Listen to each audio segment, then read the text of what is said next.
Hello guys, another video important from our channel Marksa Biology Classes. In this video will be discuss about the formulas under gravity.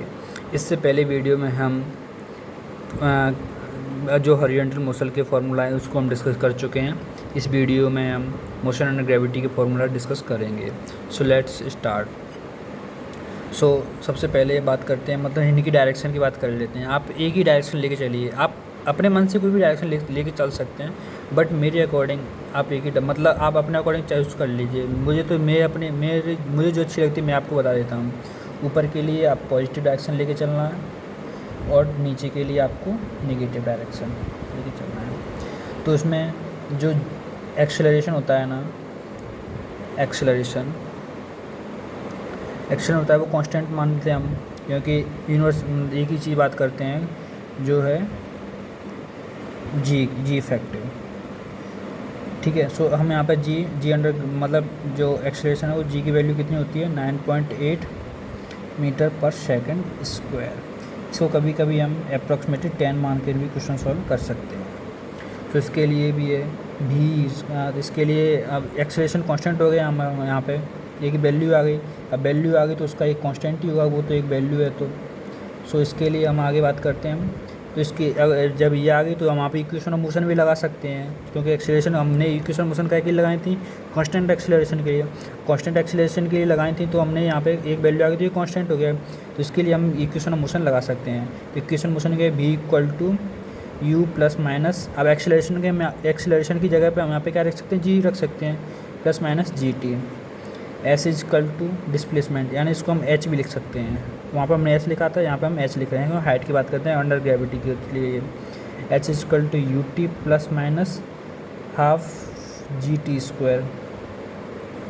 And next will be discuss b = u² plus minus 2gh। So guys ये तो हमारी equation under gravity के formulas हो गए। ठीक है। इन्हीं की बेस पे अगर हमको प्लस, मैंने आपको पहले बता दिया है कि प्लस हमने कब लेना, जब ऊपर के लिए जा रहा हो मोशन। ठीक है। और नीचे के लिए कब लेना है, जब हमको नीचे जा रहा हो मोशन। ठीक है। अब इसके बाद हम डिस्कस करते हैं प्रोजेक्टाइल मोशन के बारे में डिस्कस करते हैं। ग्रेविटी आपकी इतना ही कंप्लीट हो जाएगा।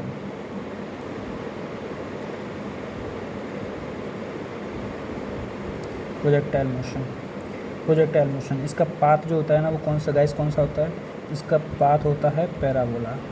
आपने इसके बारे में सुना ही होगा। क्या बोला, पैराबोला। इसका पाथ होता है पैराबोला। तो दो एक्सिस होती हैं, एक्स एंड वाई। तो यहाँ से किसी ने थीटा एंगल पे एक पार्टिकल फेंका है, तो पार्टिकल जैसे ही फेंकाएगा तो वो कैसे जाएगा, ऐसे जाएगा और ऐसे गिर जाएगा। ये हमने u मतलब इनिशियल वेलोसिटी इसका u मानी है। तो एक्स एक्सेस से ये कितना एंगल बना रहा है, थीटा एंगल बना रहा है। तो जिस एक्सेस से थीटा एंगल बना रहा है उसके तरफ कौन सा कंपोनेंट होता है, u cos थीटा। और जिस एंगल से थीटा एंगल है उसकी तरफ कौन सा कंपोनेंट होता है, u sin थीटा। कंपोनेंट लेना आपको हम बेसिक मैथमेटिक्स में बता ही देंगे। तो इस u x की डायरेक्शन में कौन सा एंगल है, कौन सी स्पीड है, u cos थीटा। ये बाई डायरेक्शन में कौन सी स्पीड है, u sin थीटा। तो आप इस जी, इसमें जी किधर की साइड लगता है, हर पार्टिकल पे जी डाउनवर्ड साइड लगता है, जी। क्योंकि तो अब जो जी है वो किस मोशन को इफेक्ट करेगा, इसको करेगा ये वाई डायरेक्शन के मोशन को करेगा या एक्स डायरेक्शन मोशन करेगा। जब ये बाई डायरेक्शन में लग रहा है तो गाइस ये बाई डायरेक्शन मोशन को इफेक्ट करेगा। तो जिस डायरेक्शन में लगेगा उसी डायरेक्शन को तो इफेक्ट करेगा। जिस डायरेक्शन में लग ही नहीं रहा उस डायरेक्शन क्या इफेक्ट करेगा। तो पूरी पार्टिकल में, चाहे यहाँ मान लो, यहाँ मान लो, सभी जगह कितना वैल्यू होता है एक्स डायरेक्शन की, u cos थीटा। तो यहाँ पर भी डायरेक्शन में कौन सी वैल्यू होगी, x = u cos theta. Highest point पे मान लो ux = u cos थीटा। ठीक है, कहीं पर भी, बट इस डायरेक्शन को क्योंकि जी डाउनवर्ड लग रहा है तो इस डायरेक्शन को इफेक्ट कर रहा है। तो इस पहले इसकी स्पीड घटती जाएगी, फिर इस यहाँ पे बढ़ती जाएगी। तो यहाँ पे आकर कितनी बढ़ जाएगी, तो इसमें बाई डायरेक्शनल कंपोनेंट कैसे हो जाएगा, ऐसे हो जाएगा। तो u कितना हो जाएगा, u sin थीटा। सो गाइस अपन इसके बारे में अपन एक एक से अपन सारे फॉर्मूले देखते चलेंगे। सबसे पहले देखेंगे अपन किसका, टाइम ऑफ फ्लाइट का।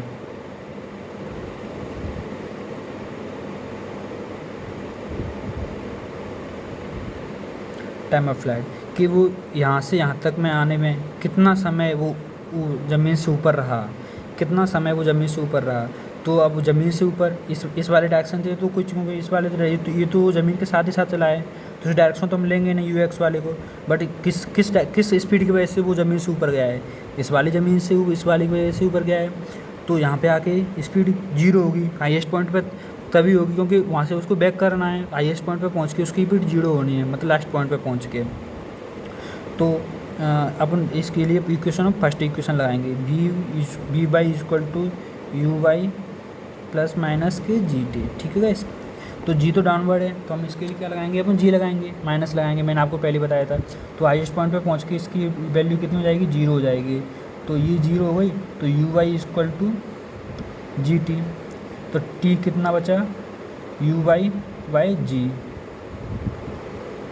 यू वाई की वैल्यू हमने यहाँ पे कितनी देखी है, you sine theta by G. अभी ये तो हमने यहाँ तक देखा है, ए पॉइंट मान लिया है, ए इसको हम ओ मान लो, इसको हमने बी मान लो। ठीक है, तो हमने ओ से ए पॉइंट तक देखा है हम, क्योंकि हाईएस्ट पॉइंट पे ही तो स्पीड 0 मानते हैं हम। तो इतना टाइम यहाँ से पहुँचने में लगा, उतना ही टाइम यहाँ से यहाँ तक पहुँचने में लगेगा।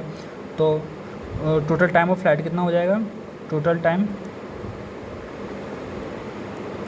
2t, तो ये कितना हो जाएगा, 2u sine theta by G. So guys ये हमारा टोटल टाइम ऑफ फ्लाइट आ गया। Next will be maximum height, H max. Maximum height कितना पहुंचाएगा, मैक्सिमम हाइट ये तो नहीं, ये हमारा मैक्सिमम हाइट है ये। अब maximum H max, maximum height पे भी मैंने आपको अभी बताया था कि मैक्सिमम हाइट पे इसकी स्पीड है वो कितनी हो जाएगी, 0 हो जाएगी। तो हम इसके लिए कौन सा फॉर्मूला गाइस करेंगे, इक्वेशन ऑफ थर्ड मोशन, क्योंकि हाइट से रिलेटेड बात हो रही है। तो वी इसके लिए V Y square equal to U Y square plus minus 2gh। अब हाईएस्ट पॉइंट पे पहुंच के स्पीड कितनी हो जाएगी, 0 हो जाएगी। So guys U Y square equal to 2gh। तो यहाँ पे एच मैक्स को हम क्या लिखने हैं, एच मैक्स लिखना पड़ेगा, क्योंकि हाईएस्ट मैक्स होता है उसकी स्पीड 0 मानेंगे हम।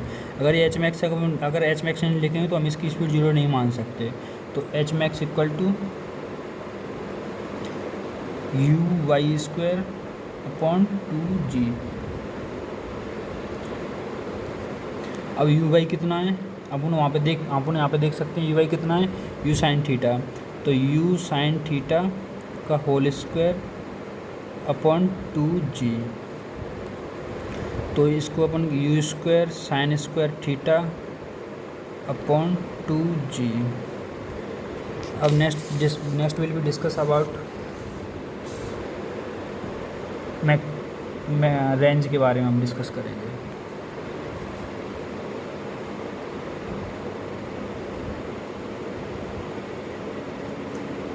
रेंज के बारे में डिस्कस करेंगे। तो रेंज, अब रेंज हमने यहाँ पर एक छोटा सा डायग्राम बना लेते हैं गाइस। मतलब यहाँ से यहाँ तक की डिस्टेंस कितनी है, ओ से लेके बी तक की डिस्टेंस, ये पॉइंट हमने ये माना था, ओ से बी तक की डिस्टेंस, ये इसको हम क्या मान रहे हैं, रेंज मान रहे हैं, रेंज। तो इसके लिए कौन सा पार्टिकल है, ये यू एक्स और ये हमारा यू वाई। तो यू एक्स ये इस स्पीड से इसको बढ़ाया है, इस डायरेक्शन में किस स्पीड बढ़ाया है, यू एक्स से बढ़ाया है। तो तो वही वेलोसिटी डिस्टेंस अपॉन टाइम होता है। तो डिस्टेंस अपॉन टाइम, तो आर इक्वल टू डिस्टेंस कितना आर है, स्पीड कितनी यू एक्स, टाइम अपना टाइम ऑफ फ्लाइट है। तो time of flight you x कितना यू कॉस थीटा, और टाइम अपन वहाँ से निकाल लें जो अपने पहले निकाला था। आप इसी को यूज करना चाहते हैं क्योंकि इसमें ज़्यादा दिक्कत नहीं आएगी। Time of flight 2u sine theta by g, ये आपका टाइम ऑफ फ्लाइट। इस टी की वैल्यू आपको यहाँ पर पुट करनी है और आंसर निकालना है। मैं आपको जनरल फार्मूला ही बता देता हूँ इसका, u equal to u square cos 2 theta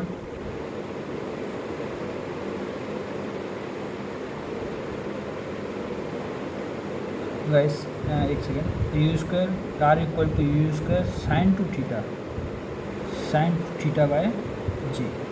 ये आपका ये आप इस फॉर्मूले को आप याद रख सकते हैं, इसको कोई बात नहीं, थोड़ा सा मेरे से लिखने परेशानी हो गई थी। सो गाइस ये तो हमारे आपके रेंज तक कंप्लीट हो गया, मतलब प्रोजेक्टाइल मोशन कंप्लीट हो गया। तो नेक्स्ट विल भी डिस्कस कम करें रिलेटिव मोशन के बारे में। रिलेटिव मोशन, रिलेटिव, अब रिलेटिव आ रहा है बड़ा, आपको ये रिलेटिव बड़ा आ रहा है, इससे आपको समझ में आ रहा होगा कि हम आपस में भी रिलेशन निकालते हैं तो एक दूसरे की रिस्पेक्ट देखते हैं कि ये इसका लगता है, ये इसका होता है, ये इसके साथ होता है। तो ऐसे ही अपन मतलब वी ए बी, मतलब एक पार्टिकल ये जा रहा है, ये पार्टिकल ए वेलोसिटी से जा रहा है वी ए से, और ये वी बी से जा रहा है, ये पार्टिकल वी बी से वेलोसिटी से जा रहा है। तो अपन देखें कौन किसको देख रहा है, ए बी को देख रहा है या बी ए को देख रहा है। मान के चलो बी ए बी, बी देख रहा है ए को, velocity of A with respect to velocity of A with respect to, मतलब बी पार्टिकल है ना, वो ए को देख रहा है। तो हम बी ए माइनस के बी वेक्टर के साथ सॉल्व करेंगे इस बी वेक्टर।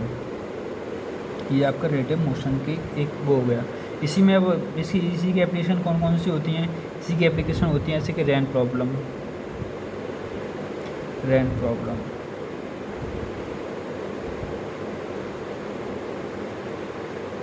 अब rain v r m, velocity of rain v are equal to velocity of rain, v m equal to velocity of man, जो मैन देख रहा है। तो we r m equal to v r vector minus की v m vector.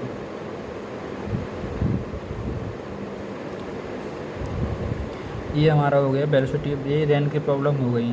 So next will be discuss about river board problem.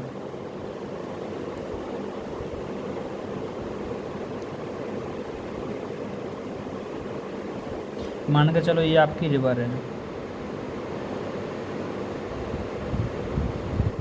ये आपकी river बह रही है, आप यहाँ पे खड़ी हुई पॉइंट से, आपको बी पॉइंट, हमको इस बंक से इस बंक पे जाना है। तो आपको एक तो आप शॉर्ट पार्ट से जा सकते हो, एक तो ये पार्ट है, और एक आप ऐसे ही मतलब यहाँ से स्टार्ट किया आपने तैरना और आप यहाँ पहुँच गए, तो ये हो गई ड्रिफ्ट। तो आपको इसमें दो चीज़ याद रखनी है कि इतनी आपको एक ड्रिफ्ट कितनी है, time minimum, T minimum, drift कितनी हुई इसमें। तो आपको अगर इसमें सबसे पहले डिस्कस करेंगे कि आपको इसमें शॉर्ट का मतलब कम टाइम किसमें लगा। तो आपको ये इसकी डिस्टेंस, अब आपको वो देगा वेलोसिटी देगा ना मैन की, वो एक स्टेगनेंट वाटर में देगा, आपको वेलोसिटी। तो इसकी ये माने हमने डी, इसकी डी विड्थ है, तो वेलोसिटी डिस्टेंस अपॉन टाइम, तो टी मिनिमम कितना हुआ, डिस्टेंस अपॉन स्पीड, इसकी डिस्टेंस कितनी है डी, ये वेलोसिटी पार्टिकल वी एम, ये इसकी क्या हो गई, ये हो गया मिनिमम टाइम में पहुंचा, ठीक है। क्योंकि अभी मिनिमम टाइम पहुंचेगा तो ड्रिफ्ट भी लेगा, ठीक है। तो अब उसके लिए अपन अब इसकी देखेंगे अपन शॉर्टेस्ट पाथ।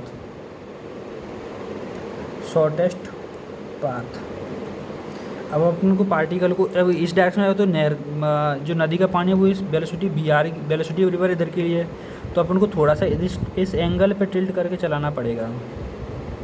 यहाँ से थीटा एंगल ले लिया, ठीक है गाइस। चलो इस पे मान लो, किसी से मान लो, चलो माने हमने इससे लिया, तो ये कौन सा हो जाएगा, वी साइन थीटा हो जाएगा, वेलोसिटी मैन है वी साइन थीटा, ये कौन सा हो जाएगा, वी कॉस थीटा। तो ये वेलोसिटी ऑफ रिवर है। अगर वेलोसिटी ऑफ रिवर ऐसे है और मैन की स्पीड ऐसे है, जी वी आर हो गया, जी वी एम हो गया। अगर हमको इस सीधी डायरेक्शन में चलना है तो इन दोनों को बराबर करना पड़ेगा, तो velocity V are equal to V M करना पड़ेगा। तो यहाँ से हमको थीटा निकल आएगा, क्योंकि वी एम इक्वल टू इसके वी एम साइन थीटा, ये रखना पड़ेगा हमको इस वाली डायरेक्शन के लिए, एक्स डायरेक्शन के लिए। तो यहाँ से हमको थीटा निकल आएगा, तो we are equal to V M sine theta, यहाँ से थीटा निकल आएगा। इस यहाँ से जो थीटा निकलेगा, इस थीटे की वैल्यू भी cos थीटा में रख देना। इससे अपन को मतलब शॉर्टेस्ट पाथ निकल आएगा। तो शॉर्टेस्ट वेलोसिटी क्या होता है, वेलोसिटी डिस्टेंस अपॉन टाइम होता है। तो जब हमको शॉर्टेस्ट पाथ का डिस्टेंस निकालनी है तो टाइम मिनिमम हमको ये पता ही है, बी cos थीटा ये हो ही गया। तो आपको b equal to V into cos t यहाँ से आपको ये निकल आएगा। So thank you guys. यह फॉर्मूला सभी आपको समझ में आया तो please like share and subscribe इस चैनल।